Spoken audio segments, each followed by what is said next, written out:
Bismillahirrahmanirrahim. Assalamu alaikum warahmatullahi wabarakatuh. Welcome, viewers and listeners. Welcome once again to another episode of The Truth About Love with me, Mizi Wahid, and. Lisa Surihani, Assalamu alaikum to all. Okay, so we've covered quite a few topics already, Lisa. And Yes. today we're going to talk about what happens when a person is ready for love. Okay. So previously we spoke about, okay, the readiness, the preparations, the self-love that is a prerequisite before. But what if a person says, okay, Ustaz, I'm ready. So what do I do? Where do I start to ensure that when I love properly. When I love, I try my very best to keep myself from getting hurt to the best of my ability. I know that it's always going to be a risk. There's always going to be a risk, but how do I minimize the risk? Yeah.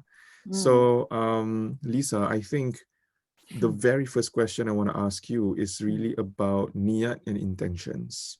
To me, this is very, very important in everything that we do. Yes. We talk Yes. about niyat in our salat, we talk about niyat in our fasting, in our zakat, in our hajj and umrah, and all of those things. But has it ever occurred to you that perhaps you also needed to have an intention before starting a relationship, an intention before getting married?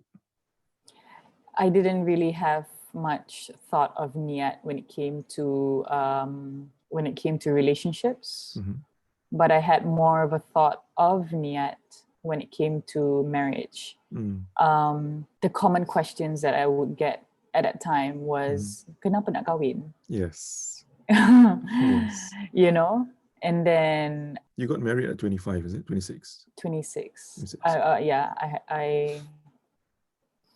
Yeah, 26. So when people asked you, why do you want to get married? Why do you think they asked you? Were they really trying to understand your intention, or were they like, why in the world? You know, like questioning you, why in the world are you getting married so young? You know? I think different people had different intentions why they asked. Like, I think some had the letter, like thinking, you know, like, oh, you're at the peak of your career and suddenly you want to kahwin. Like, how come? You know, some I think wanted me to think of it for myself, to really be sure of what I was deciding on. And I didn't really pay too much attention to those who asked me for the reasons such as, you know, like, oh, you're too young to get married, or like, macam, you know, like, I didn't really care about that because there's certain things that I pay a little bit more attention to than others, you know. I remember growing up having a goal to ensure that I get married by the age of 24. Oh. This was when you were studying, or? Yes, this was when I was studying. But I was in a different relationship at a point of time, and it was a long-term relationship. So it felt like a sure thing that, you know, like, by the time I finish my studies and work for a few years, it should be the ideal time, the right time to settle down and start a family. But then kita rancang dan Allah yang menentukan. Then it didn't work out that way. And with the passing of my father, and then my career had a really good start. It went quite well in the first few years. And then at its peak somewhat, I decided to settle down. At that time, you know, for the couple of years since my goal to get married, I felt that it was like, I don't think I intended to sort of like change my goal then until I got to know Yusri a lot more. Based on experience, from knowing other people, getting to know other people, something in me told me that this person is going to make me would make me a better person. And then I felt that, oh, orang tu pun cakap, you know, like jangan lambat-lambatkan. Yes. You know, that's something a lot of people hear, I think. Yeah. And yeah. it's upon every individual how they interpret that. I know some people, they're like, okay, thank you for reminding, but some people get annoyed. Yeah, but then I think they mean well. Like, you They mean know, well, of course, yeah. I mean, like when when the elders used to tell us jangan lambat-lambatkan, I think because they somewhat know about like, oh, the later it is, then how do you start a family, because your risk increases, your chances decreases, and all that lah. So I'm like thinking, oh, maybe there's a science to it as well, like where the at the suitable age, it works out a lot easier or something like that, right? And I'm like, okay lah, like I thought that okay, dah jumpa orang yang baik, somebody who I feel not only compliments me, but kind of he does not know this, or rather maybe I do tell him off and on, but his presence in my life makes me want to be a better person. And then I am like, but I don't really feel, I've never really felt something like this in my past relationships, my niat was more about like if apa tu kahwin, because the elders would say kahwin tu Allah suka, murah rezeki tau bila kahwin, like they say stuff like that. So my niat was more about if this is what we are designed to do, since you've met someone who seems to fit well with you, although he's a different piece of a jigsaw puzzle, go ahead. So that was the kind of thought process that I went through. Okay. But now it's been like 8 years plus, right, since I've been married, and does a niyat change along the way? Like, okay, I want to get married for these reasons, but now 5 years into it, okay, I'm gonna alter a little bit. Okay, like, okay, I got that, the core intention is still there, but now I want to build something else or something more meaningful together with my partner. I think now I'm at that stage where, like when you think about hereafter quite a lot, and then like when you think about Qiyamah quite a lot, and like I have sometimes like talks with my mom, and then my father has passed on, and then like my brothers would say, like, have you ever thought about sort of settling down with someone else, like just out of conversation's sake. And then my mom would say, no, my love has gone down 6 feet under.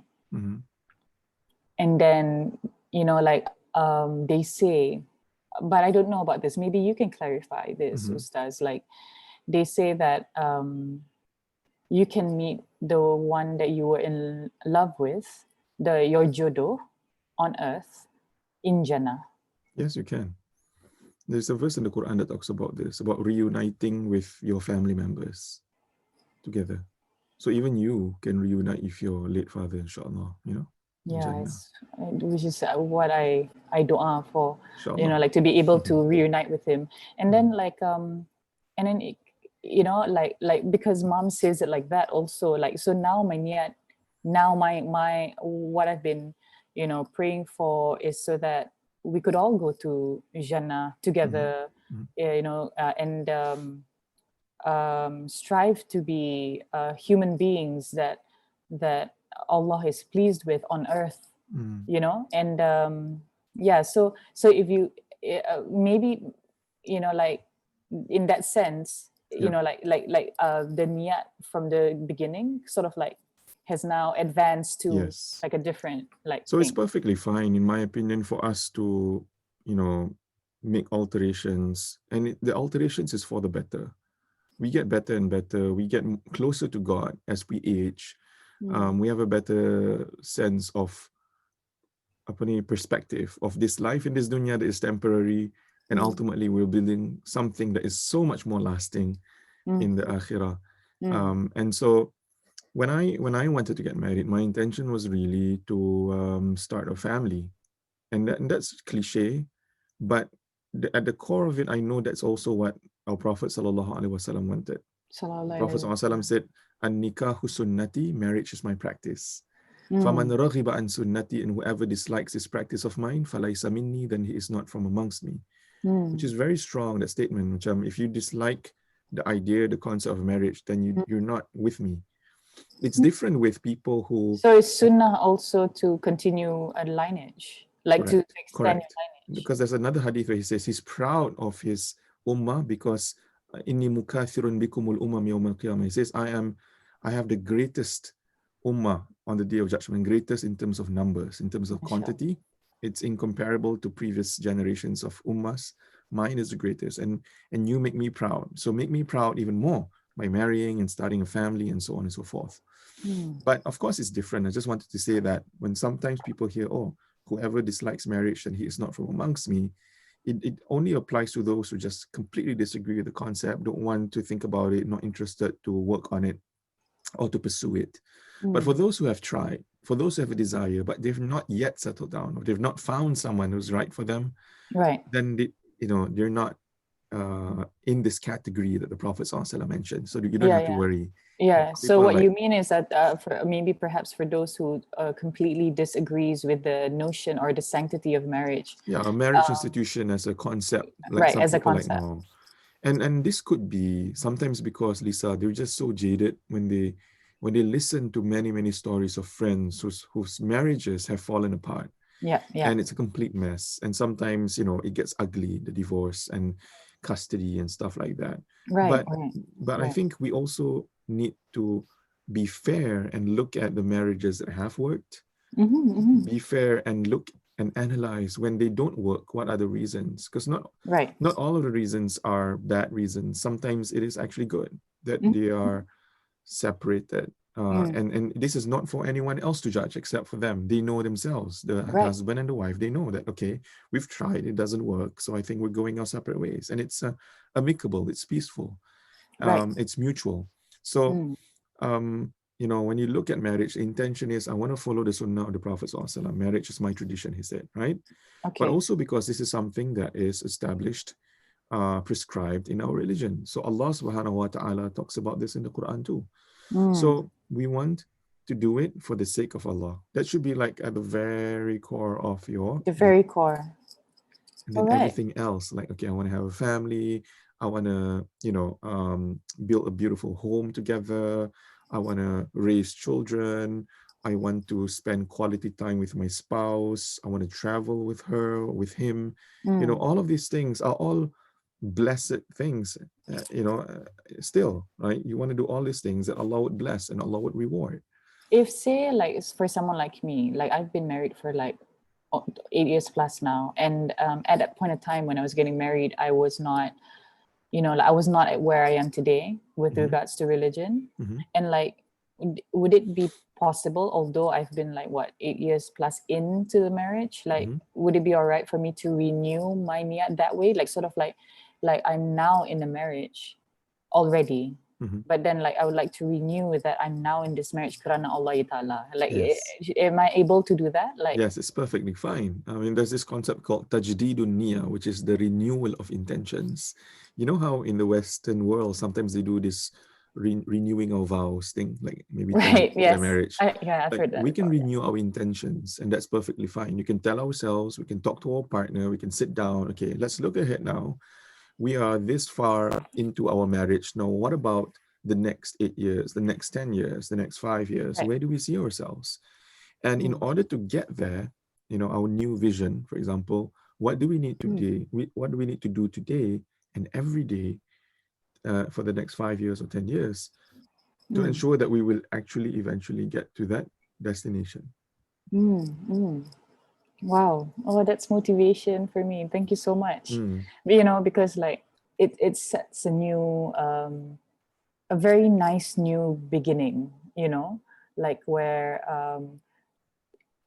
most of the time, like, you're thinking, oh, it's been how long? And I think a lot, some may relate to this, about how do we rekindle? How do we yes. feel all these butterflies all over again? How do we? And we've been focusing so much about this like two-way dynamic in this dunya, Mm, when actually, like, wait, hold on, you know, there is the more divine power beyond us, which has absolute control over everything, mm, with how things have been going on with all of our lives, like even mm, the fall of the leaf from the tree. yeah.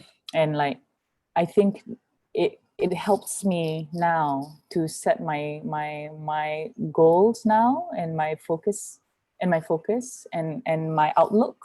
This is very helpful actually, Ustaz. And I'm really hoping that our listeners are they They're thinking about it. yeah, I hope that they see this as a great guide as well. Whether or not at whatever point they are in their lives right now, whether or not belum kawin ke, dah kawin ke, you know. In fact, even if they're having like rocky situations perhaps in their relationship or marriage, like na'uzubillah, but if they are perhaps Or like even sort of during like, the engagement, yeah. oh Sometimes people, yeah, yeah. oh yes, Some yes, people, oh, there's a lot of tension sometimes the moment you get engaged. I hear this a lot. People say, Ustaz, the tests are increasing and intensifying ever since we got really. engaged. And the closer we are to the day of our wedding, the more arguments we have, the more fights. So is there something wrong here? A lot of people always ask this question. And I'm like, just go back to your intentions Mm, and ask your partner to also think about it. You know, mm, if their intentions are still in the right place, if mm. their heart is in the right place, then inshallah, Allah will grant you ease. This is just a test. Mm. MashaAllah. Wow. Okay. Yes. Okay, so the next Okay. point I want to talk about is regarding the risks involved. I Okay. think when we get into a relationship, when we get into a marriage, especially, Mm-hmm. we know that it's a big responsibility, it's a huge amana. But at the same time, with everything that is big and huge, anything that is long term, we also need to understand and be aware that the risks are always there. The risk of what? The risk of failure, the risk Mm. of things not lasting as long as we wanted them to.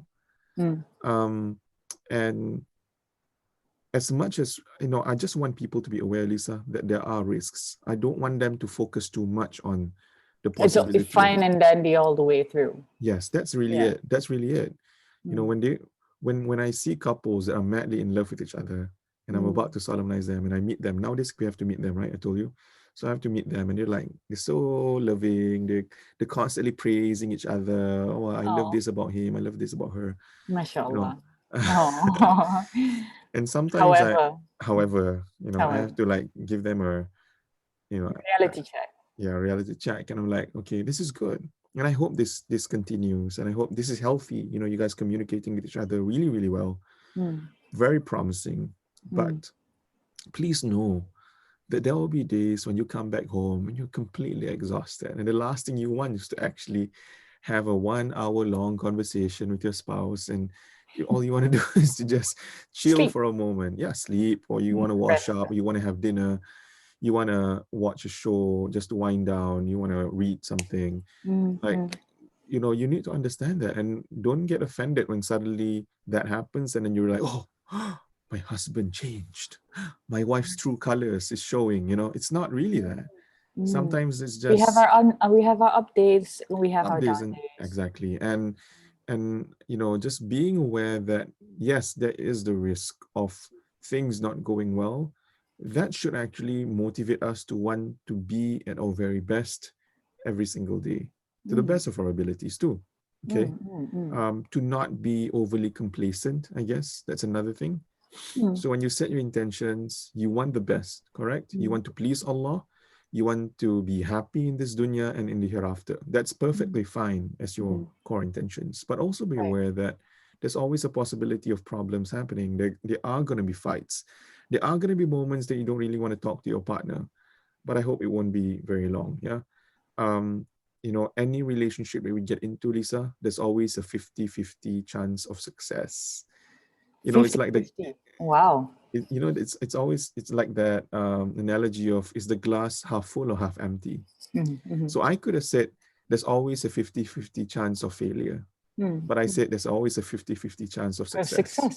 Yeah. The mindset is, it shifts like, okay, I'm focused on success. Right. I'm focused on longevity in our relationship. I'm Mm. focused on a harmony in our household. Right. If you channel your focus properly, inshallah, you'll be building towards that and Mm. not the opposite. Don't you find it like, I mean, I think I did share this with you before. And we're speaking of risk, like, my husband and I were like 13 years apart by way of age. And one of the things that I wouldn't say warned me, but I think he wanted to put perspective in me, Yeah. because I was still very young, and like I'm such a, if I may mention, I'm such a Disney child. Like I know, like I'm a hopeless romantic. I love romantic movies. I love romantic comedies. It's so me, and like love R&B music, love songs. Like I'm quite typical in that sense. Like but then one of the things that he shared with me, um, none of my past relationships have ever said that to me.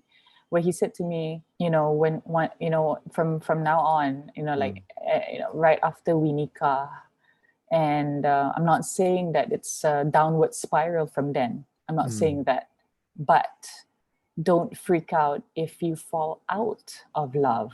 Mm. When he said that to me, I was really taken aback, and I thought that how could that ever happen? Mm-hmm. Like this, because like I come from a household Mm. where like my father till his last breath would speak highly of my mom, and is so in love with her, and like he would not stop talking about how things were when they were together in London, Mm. when like how like, and at that point of time he was 60 plus. It didn't seem like there were any dips in between, you know and vice versa lah with my mom kan. So I thought, what do you mean by fall out of love? Mm. you know And I think like even your mom now speaks very highly of your dad too, right? yeah, She yeah, still calls him her love, right? yeah, yeah. And I'm like, like I was sort of like, what does he mean by that? Like, what does he mean by fall out of love? Like, or is he speaking for himself? Yeah. Or is he, so at that time I was trying to digest this, and then but I think what he meant by that was not so much, because for me I thought that, once you dah kahwin, it's forever, you know And they it's lived happily ever ever, after. ever after. you know like, and but then like I think because of his experience, Maturity. and his maturity level, it was for what he meant was, I think in time when you go through routine, and then what if each of us get caught up with our our responsibilities with work and all that, and then after a while, it's not about it's not about how we feel about each other so much. It's about just us just getting on with life. It's Mm. about survival. It's about Mm. the focus then now diverts to the kids, for example. Mm. So it's not so much that, maybe I think the statement falling out of love was a bit sort of like a bit too strong as an example for him to use. But I understand now what he means, where you mentioned the word complacent, and there's Yeah. that tendency of Mm-hmm. getting there. There is that tendency of getting there, and then I think what's important is that as a couple, if if if it comes to that point, is to really communicate, and like say, hey, like let's revisit, and and see how, what can we do now, since we're at a different stage of our lives right now.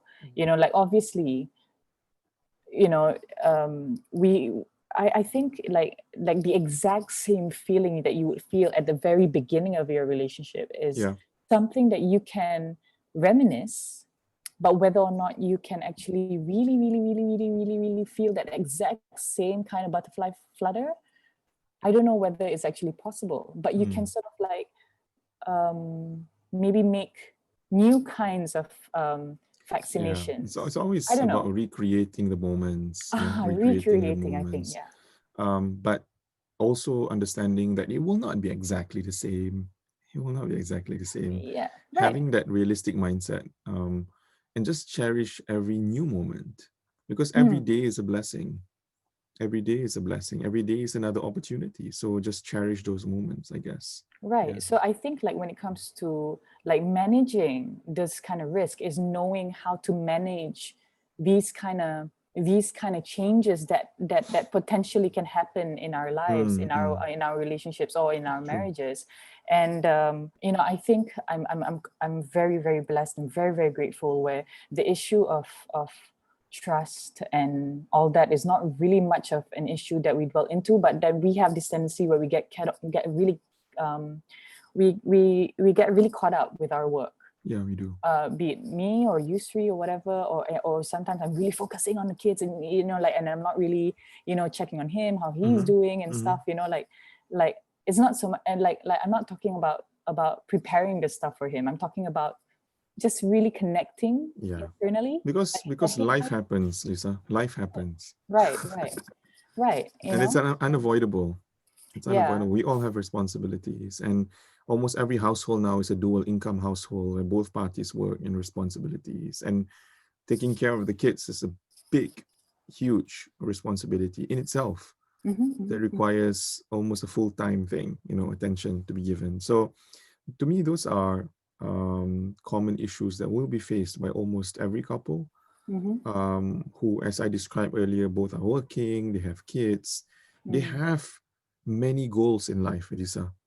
They have the goal of doing well in their career. They have the goal of providing for the family. They have the goal of, starting a family, building that family. They have multiple goals. They have the goal of wanting to do well for akhirah as well. So can you imagine there's so much that you're juggling with? So that's why, when we spoke about setting the intentions, it's so critical. When you get caught up with so many things and you don't know what are your real intentions, you'll get lost along the way. And that's what we want to avoid as much as possible, because we know that there's a lot that's going to happen. I always tell my couples, guys, when you list down your list of priorities, how many things are there? And they're like, oh yeah, I've got 5, 6, 7. Yeah. See, there's a lot of things. And when you suddenly, when you have a child, your child is going to jump to number 1. Yeah. Exactly, right? Everything is going to be about them. They fall sick, you drop everything just to attend to them. Absolutely. You go on holidays, everything is about them, planning the whole holiday around them. But then I tell them, don't forget religion, spiritual development as well. If that was never in your top 5 list, bring it up. So I always, keep my couples aware of the realistic things that are going to happen. Right. As they're lovey-dovey right now, mushy. And then, life hits them, then they're shocked. I just want to bring everything forward so that they can see it. So we've talked about number 1, if you say, Ustaz, I'm ready, Lisa, I'm ready, where do I start? We mentioned number 1 is to set your intentions, right? Number 2, to be aware of the risks involved when you begin to commit, when you begin to want to make that commitment. Right. And the third point I want to share is to know what you want. And to help you know what you want is sometimes it may be helpful to start with a list. And this list is basically like the qualities and the attributes, the criteria you have for the person that you wish to have. And to spend the rest of your life with. Exactly. So Lisa, my question to you is, drum roll. Did you ever have a list? I did in the past, like for my past relationships, like, as I mentioned earlier, like, since I'm such a hopeless romantic, I'm such a Disney child, I was like, oh, my knight in shining armor must be like this, must be like that, must be like this, must be like that, right? He either drives in, he comes in on a horse, or drives in a Ferrari where there's a horse. No la. I one of the things I remember, like, writing down in my journal. Okay, like, it was diary. Was there a lock on your diary? Yes, there was. So and it was that key that was shaped like it could fit into any little padlock, quite honestly. Yeah. Oh God. Okay. Give us a peek into it. Like, what was one of the things on your list? One of it was I really wanted somebody who could understand the work that I was involved in, because I was involved in arts and entertainment ever since I was 11, and I grew up in that kind of environment ever since I was 11, but very well taken care of by my mom. So I really, valued, or rather I really put importance into taking good care of myself, to jaga batasan, you know, and not get caught up with, you know, improper, how do I say, involvement lah. You know, being a girl, kan, you know, you have to take good care of yourself, you know. And but you know, like the past relationships that I have, amongst the issues were that absence of trust. So one of the things that I kept putting in the list was that, you know, like he would have to really understand that my niyat is to help my family, because from the very beginning, from the get-go, I did this to be able to save up for a rainy day in case the family needs. Like, you know, my family and I, we came from very humble beginnings, and periodically the money that I was making was helpful to move on, to move forward. And, you know, bless my parents, like they knew, for, you know, like they really put importance into us as their amanah, that they kept on returning, like they kept on paying me back. Although I said, no need to bayar balik ever, this is ikhlas, I want to do this to help the family or whatever. But they said, no, you are our responsibility, you shouldn't be doing this. This is our responsibility, but you are helping us in between. Yeah. You know, so thank you so much. But, you know, bila boleh, and then mami daddy tolong bayar balik, that kind of thing. You know, it was a very nice,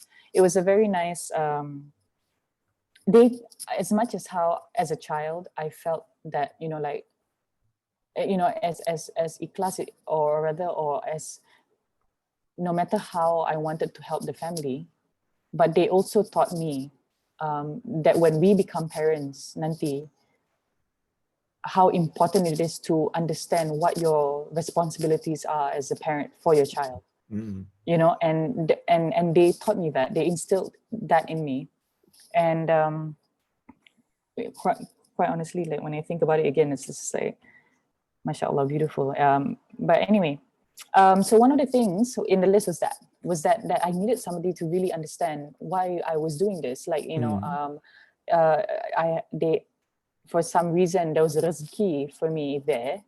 You know, I was a girl who did a lot of ads growing up, a lot of advertisements, and I did a lot of TV stuff. So one of the things was that I needed somebody who could understand. I think that's why, like, but then I have to share, like, but then as I grew older, my mom said that kita tak sempurna. Kita tak sempurna. So what does she mean by that? Then what she meant by that was, here I am jotting down what are the qualities and attributes that I like in another person. You know, and I have to selalu cerminkan diri sendiri.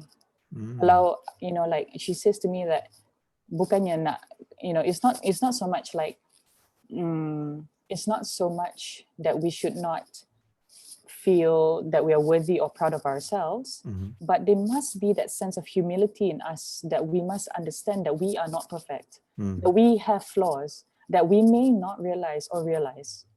And then when mom said that to me, she said that, why not consider looking out for attributes that you know that you can't jive with? Because you have flaws as well. Not necessarily another person can deal with your flaws. True. So she said that if there are certain flaws that you know for a fact that memang tak boleh sangat-sangat, maybe there are certain principles that the other person, you know, strongly believes in, that you're like, okay, that I cannot. Like, I'm sorry, but, you know, like, I really cannot. For example, you know, you have to understand these of yourself. And then, so I had a new list instead, where there were a few pet peeves that I jotted down.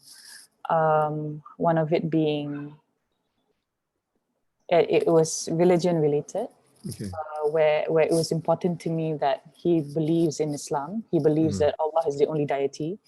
And that was important to me. You Cool. know, I that think was, this is really interesting, the development that you shared and after the feedback your mom gave you. Because yeah. I think a lot of people who do have a list already, their list probably looks like all the things they want in a person, but their list probably does not include the things they don't want in a person. Mm, I think we need to be clear as well, in my opinion. So when I said know what you want, in order to know what you want, you also need to know what you don't want. Am I right, right. Lisa? Because Mm, to me, that gives you absolute clarity for mm, yourself, to know that, mm, okay, these are the things that I want, but these are also the things that I don't want. Just to be clear, mm, I can never stand for this. I can never agree with this. I don't mm, see myself being okay with this. And mm, that's just me respecting myself. mm. And when I respect myself, it gives me a chance to also respect you, okay, as my future I partner. like that. I like that when you know, when you understand yourself better to a certain degree, Mhm. you have respect for yourself as well. And I think we need that as individuals. Yep. We need that as human beings. And thank you for reminding me of that. Mm. That I think we need a little bit more of that in Yeah. this world, respecting ourselves. That's true. Okay, I want to share about maybe some people might be struggling right now, Lisa, with their list. They're like, okay, Ustaz, okay, Lisa, I'm gonna do my list now. And they're like, handsome, tinggi, Pandai masak. pandai masak, pandai masak, pandai jaga anak. It's like, okay, we're stuck now at two or three things. So I feel like the qualities are very important. The attributes are important. Okay.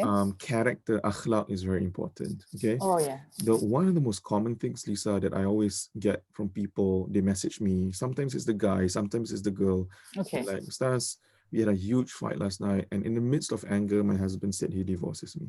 Okay, Subhanallah. so common in the midst of anger. So sometimes maybe your list should include he manages his temperament well, for example. Can All he right. has good Okay. anger management skills. Mm. She is calm in difficult situations. Okay. Um, he does not use vulgarities. She is not abusive. You Mm. know. So to me, those things are very very important. You're right. He does not lie. She does not does not use emotional blackmail on me. There's no guilt tripping in the relationship. Like to Mm. me, all of these qualities are super important as well. Okay. For example, the anger thing again, wow, that's huge. That's huge And quite common, because right? very common. And Mm. sometimes they really love each other, Lisa, to be honest. But Mm. anger always gets in the way. And when they lose it, they really lose it. And sometimes words are said in the heat of the moment that can never be taken away. They can never Mm. be taken back. Once Okay. said, it's forever there. Okay, so as I Yeah, was but you're right. saying, Like, but then I think that what I wouldn't say it bothers me, but then like but my it's common, concern right? now. Yeah. Yeah, I understand that it's common. Um, okay, all right. So I think some may question and say, "But how we know this before we get married?" Yes, They very would good say, question. So this is my answer. okay. I think it's hard to know unless and until you guys actually tested And right. while getting to know each other, or Mm, maybe you get engaged. There are many opportunities for the person's patience to be tested. And if there is none, then I even dare say create a scenario where maybe they may be tested. right. Okay. I think my wife and I, when we were getting to know each other, we kind of tested each other's patience too. Like On purpose? I think so. I think she tested me more lah. Okay, to be fair, but I think She wanted to see whether yeah, and I you give think up she or said not. she said I passed with flying colors lah. So Really? yeah, Oh, mashallah. so I think you test to see how serious is this person. Would this person just walk away Mm, anytime we had a fight, or anytime I did not show up, or anytime yeah. I went against something that I initially said I wanted to do? Mm, Like, how would this person react? mm, The reactions first, and then the decisions next, and then their words. Like, pay attention to all these things. How many times, Lisa, have I also heard people, as recent as last week, I counseled a lady and she was like crying and you know probably thinking about divorce now. oh dear. And I asked her about, did you see these qualities? Because I think she's only been married 10, 11 months. I asked her, did you only notice that he's like this now? She said, actually, Mm. Ustaz, there were red flags before, but I just ignored Mm. them. Mm. Okay. So your question, how do I know? Sometimes the signs are already there. You're just pretending not to see them. Number one. Okay. Don't be so blinded by love. Okay. Second of all, if really there are no chances, no opportunities for you to be able to um, notice any of those signs, then maybe you should create them, or maybe ask them directly what angers you, what Right. makes you really, really angry, what would go against your principles so much to the point where you can't stand it and you lose it. In what instances can, I think it's good to just see how that person is like when they're mad. Sometimes maybe they're just angry on the road, like me. Sometimes if ever I was angry, it's like on the road when a driver just cuts in, or they don't signal, or they don't allow me to get in. And when I've been signaling for a long time, and the more I signal, the more they zoom in, like vroom, they speed up, like what the. But everybody has their own thing, right? Right. Just how you Right. mentioned, Right. everybody has their own pet peeves. Just to know Mm. that what Mm. is your partner's pet peeve, what annoys them the most, what frustrates Mm. them the most, is Mm. really healthy, so that we are more aware, so we know what we're getting ourselves into. I really like when that you opened up about how more often than not the red flags would appear Mm, before getting into a more concrete relationship like marriage. Um, like I had a conversation with a friend of mine, and he's now already divorced. And then as we were talking about, because he's dealing with the how do I say, the grief of a failed marriage. mm, So he kept on speaking about how masjid dia dah runtuh, mm, masjid dia dah runtuh. So he was holding on to this ideal idea of how marriage is forever, and then also you grow up with people telling you that Allah marah kalau kita cerai. yeah. You know what I'm saying? So like, but then like I was saying to him that but but then if like first and foremost, like macam if there was usaha in trying to make it work, and it just couldn't, right? At least and Allah sees this, everything we do in our lives, they're accountable, be it good or bad. Mm-hmm. And like but I asked him, like, but I'm curious though, did you not see any signs at Mm. all before Did you not you see tied it the knot? coming? Yeah. Did you not see come in all? Because um, some of us approached him sort of like to say, hey, you sure? Mm, Are you really sure about this? mm, You know? And he went on anyways. And I said that, like it's been a few years now. Sorry, it's been a few years now since the divorce, you know, and I think it's okay for us to sort of like sit down and discuss in a more uh, objective manner. objective manner. Mm. You know, um, did you not see anything at all whatsoever? And the thing is, like I believe now more so that how sometimes we have that gut feeling that say, hey, why is it that I feel a bit off or whatever. I Yes. consider that signs, or signs by Allah subhanahu wa ta'ala. Mm.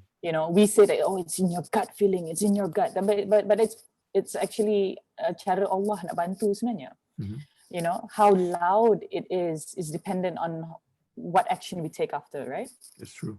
So he eventually admitted and said, actually, I did.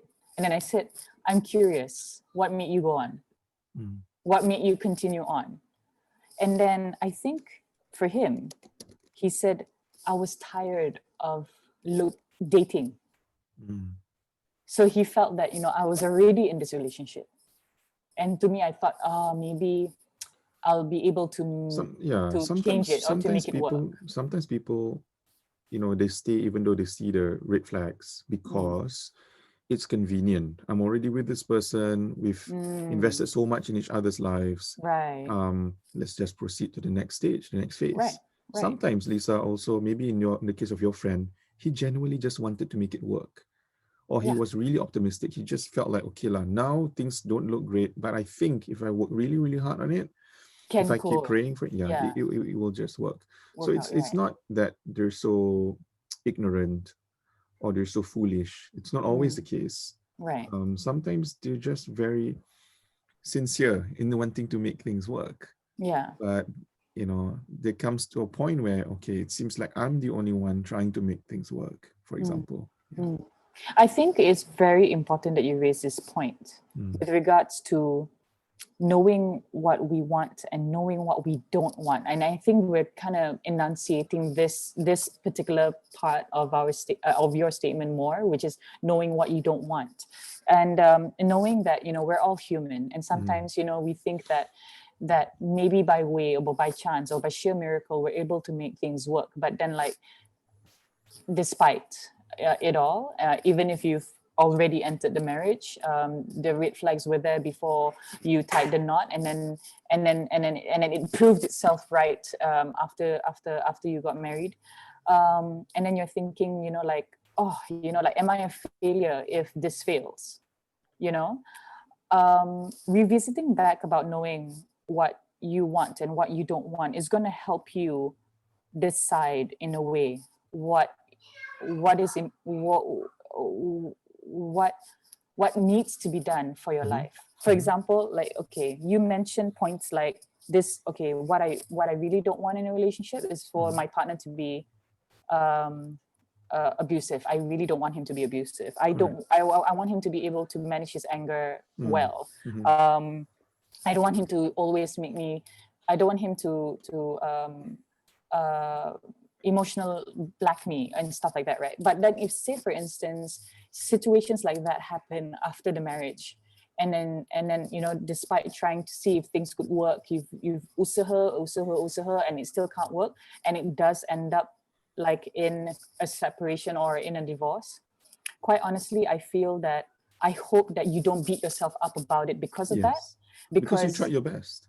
You that's you one. you were clear. Yeah. Yeah, that's one. And first and foremost, like, if we remember back, you know what you want and you know what you don't want. You have Mm. that for yourself. Yes. And I think the other thing that's important as well is that if you remember back, I mean, like, in Islam, they would not allow for anybody in the partnership or in the relationship untuk dizalimi. Yeah. Like, macam dong, Islam does not allow for women to be ostracized. Mm. They don't allow for women to be um, to go through suffering in their marriage, to the point where if it requires a divorce, they should. Mm. That kind of thing. So it's not so much that, like, hey, glorify divorces. That's not how we're supposed to look at it. But then I hope that you understand, like, that if it gets to that point, you don't beat yourself up about it. You know what Yeah. I mean? Yeah. Like, it's because if you remember solely what Islam stands for, then you have that. Yes, You that's know? true. Even, Lisa, talking about this, scholars have very strong opinions about marrying someone who you know is going to be abusive. But it's from the perspective of the person who is abusive, the person who Oh, has anger management issues. So, interesting. for example, scholars said that if you know you are going to be abusive, physically, emotionally, mentally, if you know for a fact, then it's haram for you to get married. For you, Really? and for that moment, it is haram. Oh, If you feel like there is a tendency that you might lose your anger and you might do something, then it's hmm. makruh. You might. I see. Okay. And so the hukum for that particular person at that particular moment is as such. But can it change? Yes. So the more they have better control of themselves, then the hukum drops from haram to makruh, Mm, disliked, and from makruh to then becoming mubah, you are allowed to marry, you are good, and then to become sunnah. mm. So there are different hukums for different individuals. Okay. Interesting. Wow, I Yeah. just learned that. Yes. Yeah. So yeah, of course there are other things lah. Like, if you know for a fact you cannot please your spouse, intimately, then you need to be upfront. If you hide it from them, then it's haram for you. It's like you said, it's cruel. It's Mm. abuse lah, to a Mm. certain extent. Mm. If you know you cannot conceive, you need to be upfront with them before you get married. If they're okay with it, proceed lah. Maybe your spouse is okay. They really love you. They're okay with it. Proceed. Mm. But if they're not okay, then they have the right to know that you Mm. cannot conceive before Mm. they make the commitment. So And these are that is if certain, you, yeah, that's if you know lah. if you know, You like, know, meaning you've gotten tested before and maybe mm. you found out, then, but if you didn't know, then it's not your fault at all, you know? Yeah, but the more so I talk to you about this, the more so I see the importance of this point. Like, like if we, when you're ready, when you're ready to tie the knot, ready Exactly, to settle exactly. down, how important it is for you to understand what you want and what you don't want. Mm. That's going to help you to know how you are going to manage your life moving forward. Yeah. And what I noticed from the discussion of the scholars in the past, the ulama in the past about these matters, is Right? that actually it's a lot about self-awareness, kan Lisa? Like, how would I know if I have anger issues if I don't sit down and actually contemplate and think, hey, am I sure I'm ready for marriage? Because I seem to have these problems. Can. Sahih. So it's a lot Yeah. about self-awareness, and it's really Right. powerful. And it forces us to contemplate more and self-introspect and self-reflect until we are at a stage where, okay, I know that these are my flaws, my weaknesses, and one of them is very problematic, and I need to start working on them. Maybe see Working a on it. counselor, see a therapist, attend programs, read up more about how to control myself better, and then I can go to that person and say, you know what, I'm ready now. Sahih. Right. That's Right. Right. fair. That's Yeah. fair. That's where you avoid indirectly abusing your partner when you know that the chances were really, really high. Okay. Okay. Wow. Yeah. So Lisa, we've covered 3 answers. Where do I start? To the question, where do I start if I'm ready for love? We said, number 1, set the right intentions. Number 2, be aware of the risks involved. Yes. Number 3, know what you want and know what you don't want. Number 4, be ready not just to give love, but to equally receive love. I repeat, be ready not just to give love, but also to equally receive love. Okay. The normal Usually, scenario, the normal scenario is usually that, it's the other way around, which is this the be other ready way to around. give, because you're not, like what you said earlier again, macam, you're not gonna be living on your own anymore. You cannot be so selfish, everything is about you. You need to think about giving love too. But Yeah. now, because of the many issues that I've been getting in terms of the DMs, the emails, the people who attend my programs, they say, I struggle in receiving love. Interesting. Mm. What do they feel overwhelmed? Do they feel They feel like this is not the way you should love? they feel Or like is it it is like, undeserving. They are undeserving of love. oh, They feel like they've wow, not contributed enough to the family, or they were made to feel that way, subhanallah. or they were Like bombarded that's, every day saying, "You're not thankful. You must be grateful. You're not grateful as a spouse. Be more grateful." So whenever they receive any kind gesture, any gift, any surprise, given an opportunity to take a Absani. rest, How come ni? yeah, Why? Is why? it that? Yeah, this is not right. This is not Ooh, right. And this is very new to me. yeah. And if we go back to our first few episodes, we spoke about, how sometimes people are raised in an environment where they, for example, if let's say you're a woman and you saw your mom never getting that kind of attention, your mom never receiving love from your dad, for example, you as a wife slash mother now, you would feel awkward. Like, hey, wait, this doesn't seem right because why? Because I never saw my mom getting this kind of treatment before. So you feel a bit awkward. There's something off here. So I want my dear listeners and viewers to also recognize the need to equally receive love as much as you give love. Oh, mashallah. And like allow themselves, like as they receive, to also embrace. Yes. Yeah, because it's a form of blessing. Mm-hmm. Like depend, like dynamics in relationships differ from one another in every household. Like some husbands are just quite maybe not so physical, maybe not so expressive. Not very affectionate. you know, but some can be very affectionate, some can be, you know, would state clearly, you know, like, oh, I've only been out for a few hours but I miss you already, you know. Dynamics, yes, they're Yeah. different, but then it is really, really important for your sake to be able to receive love in, and also in a way where, because I honestly feel that if you're gonna have an opposite reaction to it, sort of like for the better word, a negative reaction to it, this can grow. So for example, like, okay, if say the husband is genuinely missing her, gives her a hug from the back while she's cooking, and she's not used to that, and she's like, hey, what is this, you know, and then because of that, then boleh fikir bukan-bukan, you know, you think like, kenapa macam ni, kenapa dia buat macam ni, is it because of something, Is he guilty of something? That's why. you do something, you know, kena nak cover lain ke apa ke, or whatever ke, or something like that, you know, like macam. Betul. But I if think this you is really, allow, yeah, but good if you point. allow yourself to embrace it and sort of like, oh, this is nice, not used to it, but I try and pegang lah tangan dia balik, that's nice, thank you, macam tu. Abang lapar, gitu. Are you hungry, you know, why didn't you have a rest, you know, or something like that kan. Suddenly like macam sikit-sikit je, tapi oh, ada bunga-bunga yang tertanam dalam hati, like that.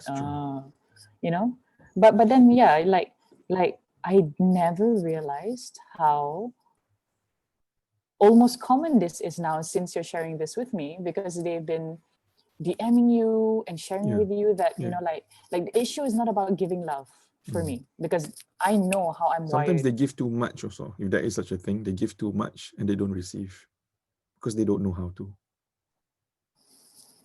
Because definition of love, remember we spoke about definition of love, first episode, I think, where some people's definition of love is to, what was it that I said?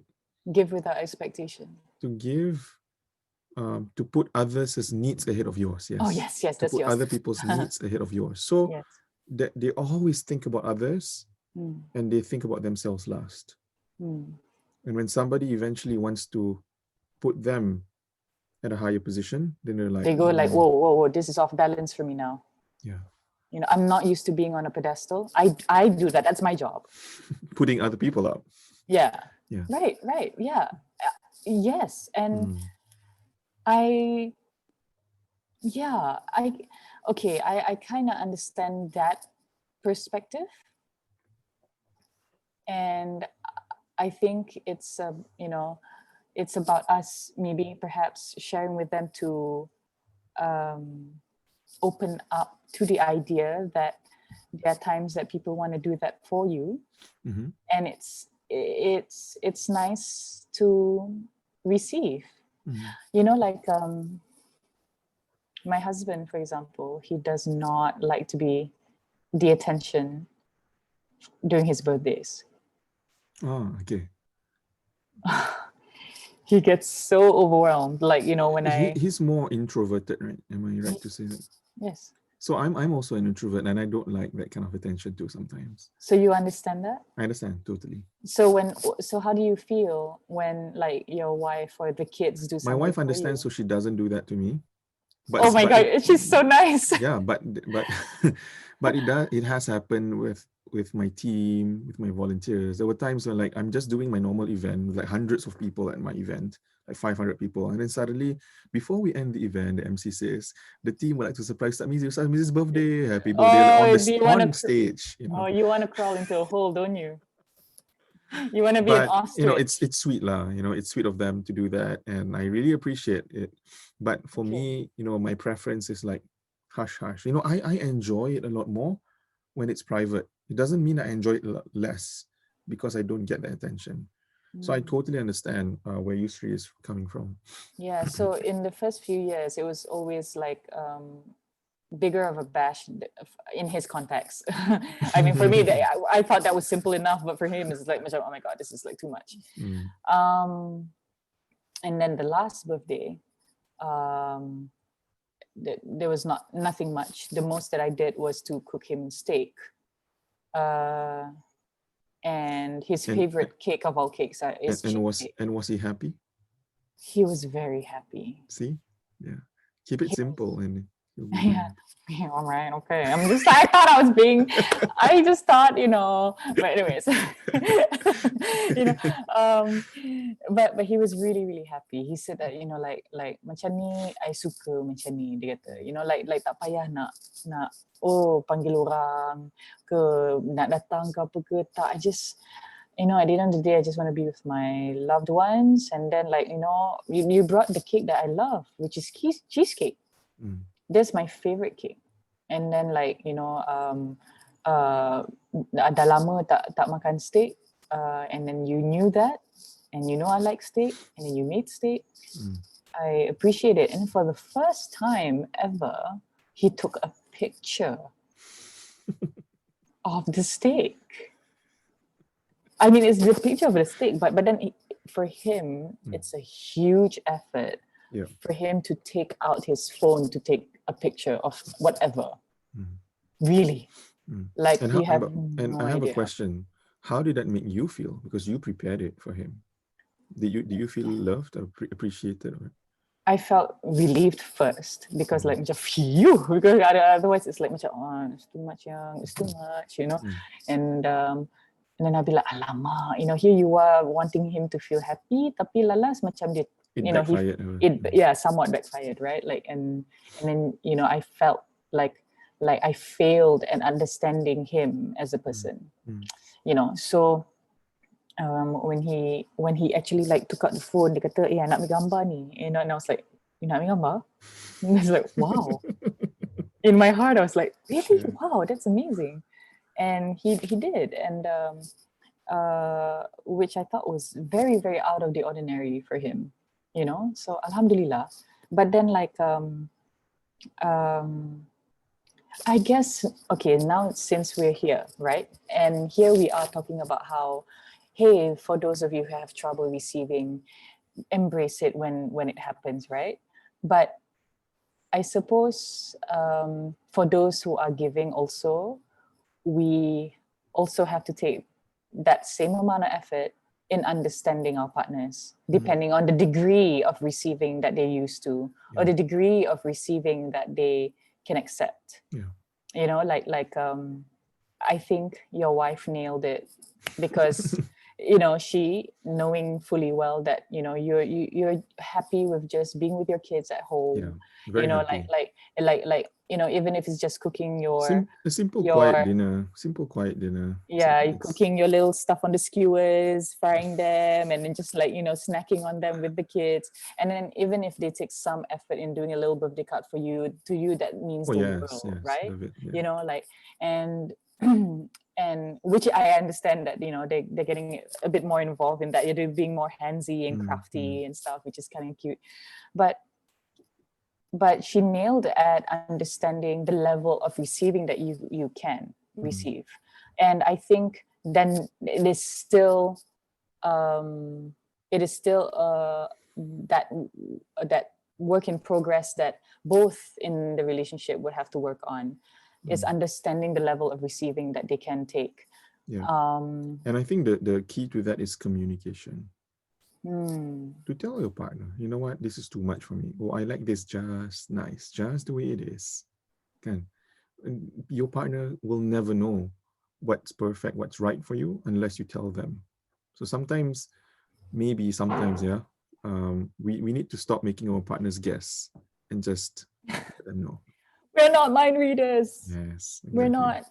We're not. Yes.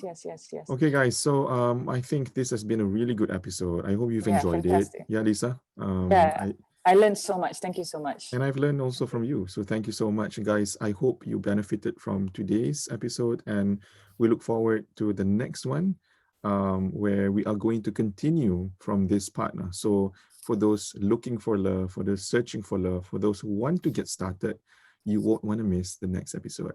All right. Right. Till then, take care. Have a wonderful day. And we'll see you soon. Stay loving and remember to love yourself. Assalamu alaikum. Waalaikumsalam.